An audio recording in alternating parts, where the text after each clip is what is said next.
we have overtime in Columbus. Number 2, Iowa, goes down. At that point, they were undefeated in conference play. Ohio State was down by 12 points in the fourth quarter and figures out a way to win. Big bucket by Celeste Taylor, the transfer from Duke. No one could just get it going in OT. And I'm saying all this, and I haven't even mentioned that Caitlin dropped 45.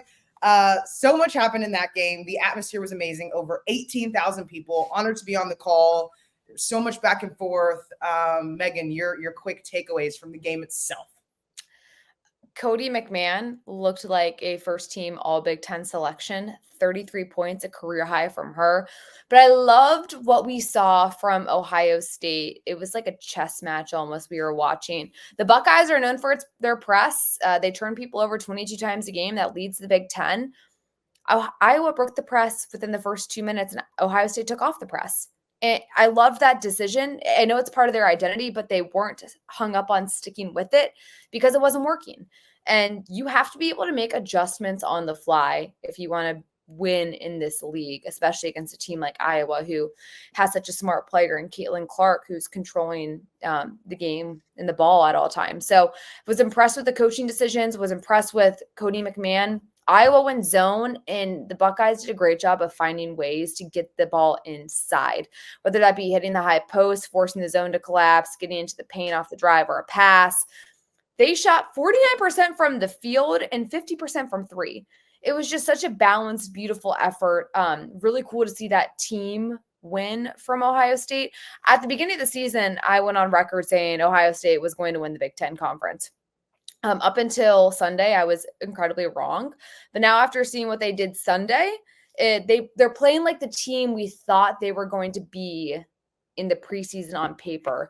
And we're not even halfway through conference play yet. There's still a long way to go. Caitlin Clark has 45 points, but the Buckeyes, big win in Columbus.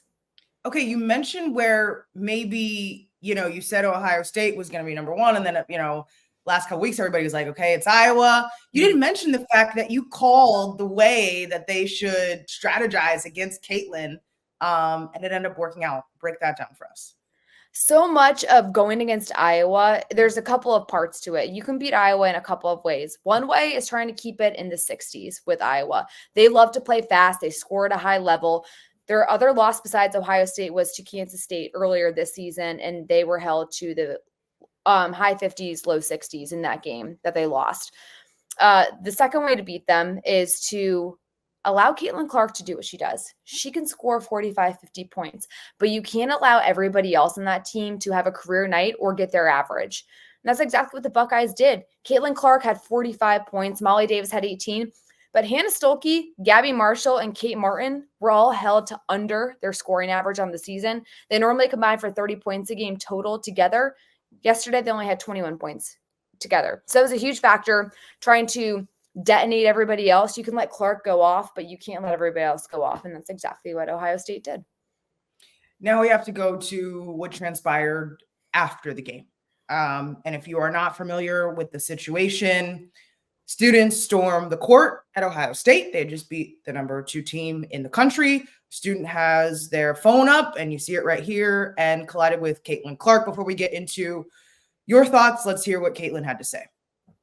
I was just trying to exit the court as quickly as possible, so I started running, and I was absolutely just hammered by somebody trying to run onto the court and basically blindsided and, kind of scary. Could have caused a pretty serious injury to me and knocked the wind out of me, but luckily my teammates kind of picked me up and got me off the court. So, and their AD already came and apologized to me, so I really appreciate that. And this is what comes with the territory. I mean, I'm sure they tried their best to do whatever they could. Obviously, it didn't work, and that's disappointing. But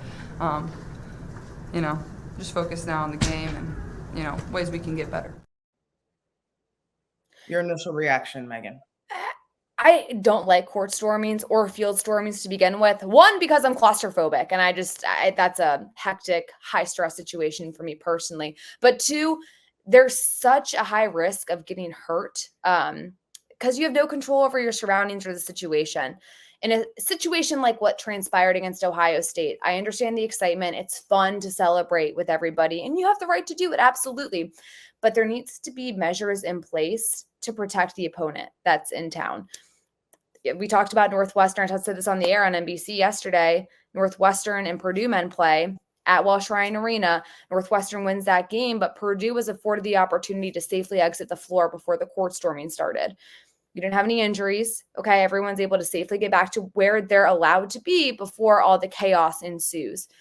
Iowa wasn't afforded the opportunity to do that. You have the biggest superstar in college sports right now, in Caitlin Clark, who has security with her at all times. You've got to have people around her. You have to be ready for the situation.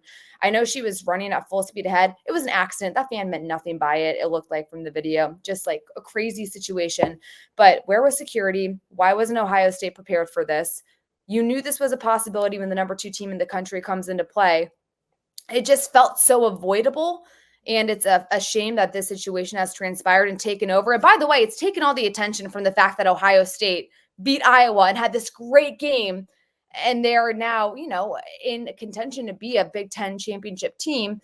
But this can't happen. It's ridiculous. It's happened too much on the men's side we've seen with Purdue. And there needs to be a precedent in the Big Ten Conference to protect the players.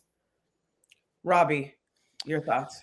Yeah, so I saw this as a player from like the good side of getting a big win and having the students storm the floor my freshman year and getting to experience that. And it's one of the most awesome things that I think happened in my time at Purdue. But I also saw the other side where we lose as we got better and better, and we had the court stormed on us in a road game. I think that storming the court is kind of like a cool tradition in college basketball. I think Meghan's point is really, really good. I think that we've got to find ways to have protocols to do it, because I do think that it is one of the cool things that happens in our game.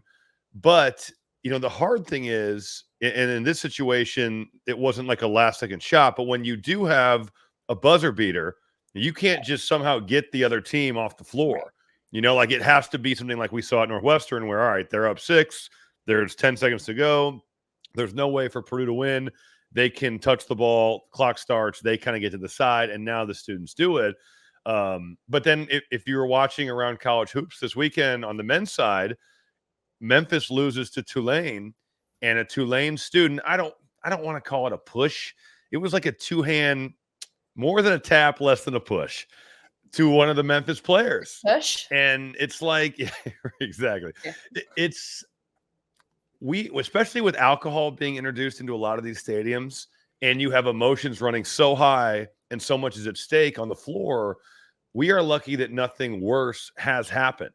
And I say this coming from someone that I do like court storms, but we got to figure this out. I don't know what the answer is for that, because when you have all these things going on, like Meghan said, there's a lot of variables, and every situation is a little bit different. If it's a 10-point win, we can get that team out. If it's a 2-point win and it's a last-second shot, that's going to be challenging. But I think the Big Ten and other conferences in this summer are going to have to get together and talk this one out and maybe figure out how we can still keep this in our game, but do it in the safest way possible.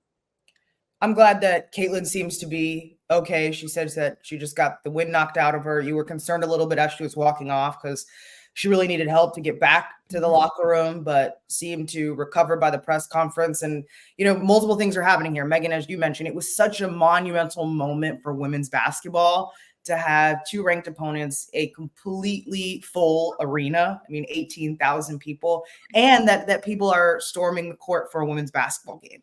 That is something that I feel like we should celebrate. And it's just really unfortunate. And Lisa Bluter, Iowa's head coach, mentioned in her press conference that some words were exchanged to Caitlin as well. And I know she has so much attention on her at all times, and people have things to say. I'm sure it's a mixture of positive and negative at times. And so, yeah, she should never have to be in the middle of anything like that. And of course, we're all concerned that it happened to her, but it's an and situation. And it was a wonderful moment for Ohio State, and they should feel every moment of that. And shout out to Cody McMahon. She was balling, and to be able to show up in that moment